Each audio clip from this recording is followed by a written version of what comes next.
In today's episode, an albino saltwater crocodile terrorizes a popular river in Australia, taking the lives of 4 people. Hit that like button and subscribe right now. This is the terrifying story of Michael Jackson, the albino man-eating crocodile. Welcome to Final Affliction. Michael Jackson was a crocodile. He lived in the Adelaide River in Australia and was named because of his distinctive coloration. His body was dark green and brown, but his head was white. He was half albino. He was known to locals in the area and was easy to spot from a boat or the riverbank. Michael Jackson, white head, black body. And he's sleeping. See if we can get close to him, eh? You off, Michael? That's Michael Jackson, white head, black body. Now I'm getting the hell out of here because I don't know where he's going to come up. He had done well to survive to adulthood. Many hatchlings with such markings don't survive long. They are easily predated as they lack the camouflage their darker-skinned contemporaries possess. But this crocodile had made it to adulthood, measuring 4.5 meters, more than 14 feet long, and weighing about 400 kilograms or 880 pounds. He was top of the food chain. He had worked his way up to reach the top. His battle-scarred body had been through a lot. He had a sizable chunk out of his side. Cuts and grazes adorned his armored skin. This was his territory. This was in his domain. He lived along the same stretch of river for several years. Michael Jackson. He's about 5.8 metres. Saltwater crocodiles are opportunistic feeders and can grow up to 6 meters, almost 20 feet long, and live to be more than 70 years old. Their powerful jaws are capable of clamping shut at lightning speed and exerting enormous pressure. Researchers found that of all 23 living crocodilian species, saltwater crocodiles had the greatest bite force, measuring a massive 3,700 psi. In comparisons, humans bite down at 150 to 200 psi, and hyenas, lions, and tigers generate around 1,000 psi. On Monday, the 18th of August, 2014, a fisherman and his wife visited the river. There are several stretches along the river which are popular fishing spots, popular with humans and crocodiles alike. The man chose one of them alongside an old ferry track which led down into the water. Fishermen often fish from its banks for the highly sought-after sport fish, barramundi. Known for its hard-fighting nature and delicious white flesh, these fish draw people to the water's edge with the hope of catching one. On this particular day, the fisherman, who has never been named, cast his rod into the water. Again and again he cast the lure into the river, reeling it in slowly in the hope of catching something.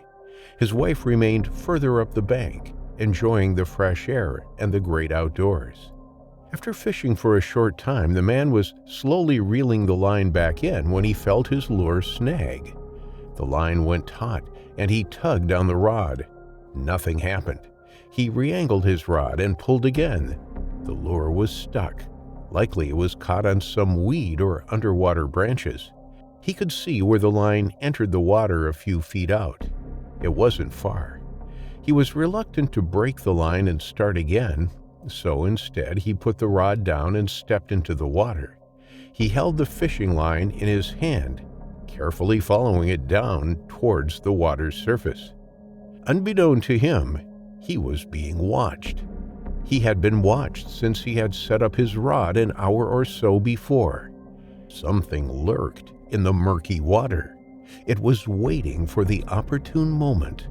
There were no telltale signs, no bubbles escaping from beneath, or ripples emanating from any movement.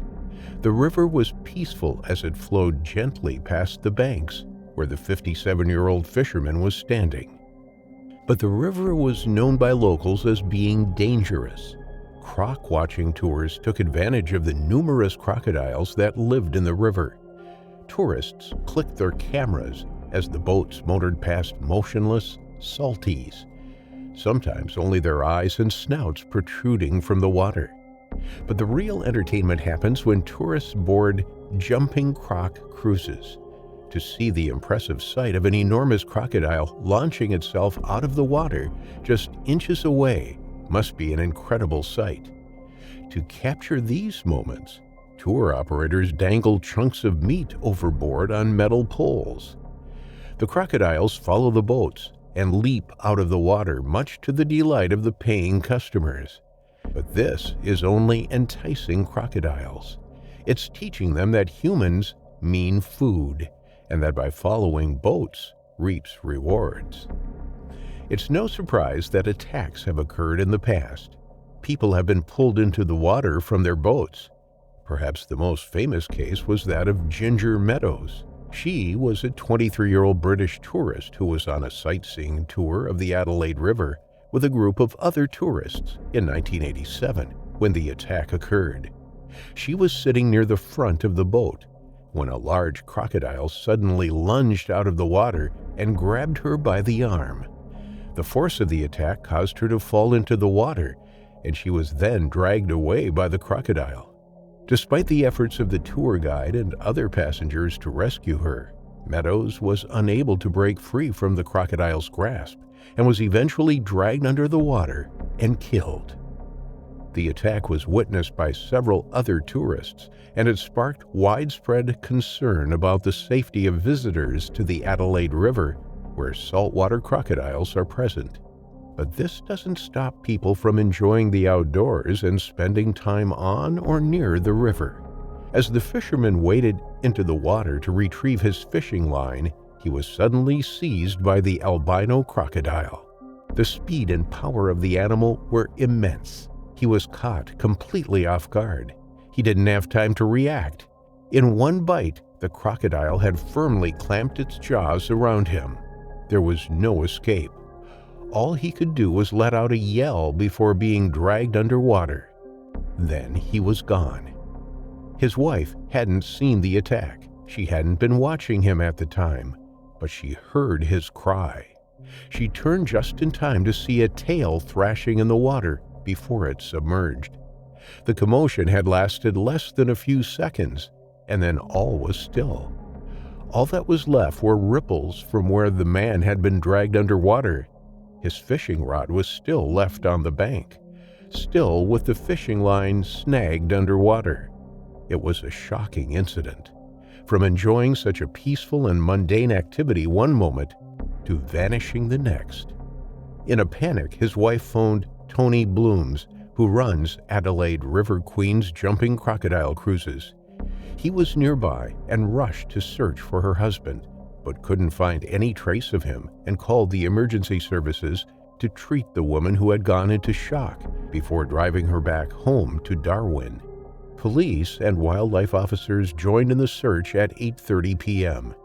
Gunshots were heard half an hour later, and they found the man's remains at 9:30 p.m. It was clear he had been taken by a croc, and, judging by the territory he was in, they knew just the croc responsible. They hunted down Michael Jackson, the semi-albino crocodile, and shot and killed him.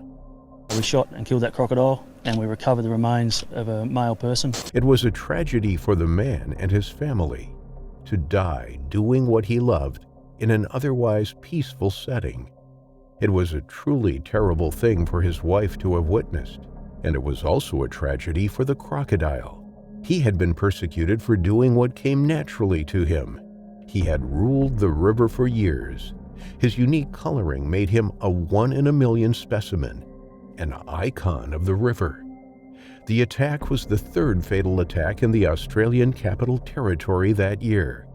It could also have been the fourth, as a missing man, last seen near a river, has never been found. The incident sparked discussions about culling crocodiles, introducing hunting safaris, and renewing safety campaigns. Of course, the jumping croc tour operators claimed that their activities had nothing to do with the fatalities. They said that enticing the crocodiles close to people and feeding them meat wasn't to blame. These are prehistoric and opportunistic hunters. They have been around for millions of years, and they are highly skilled and highly able to take down large prey, including humans. And where our paths cross with theirs, it will almost always result in someone meeting their final affliction.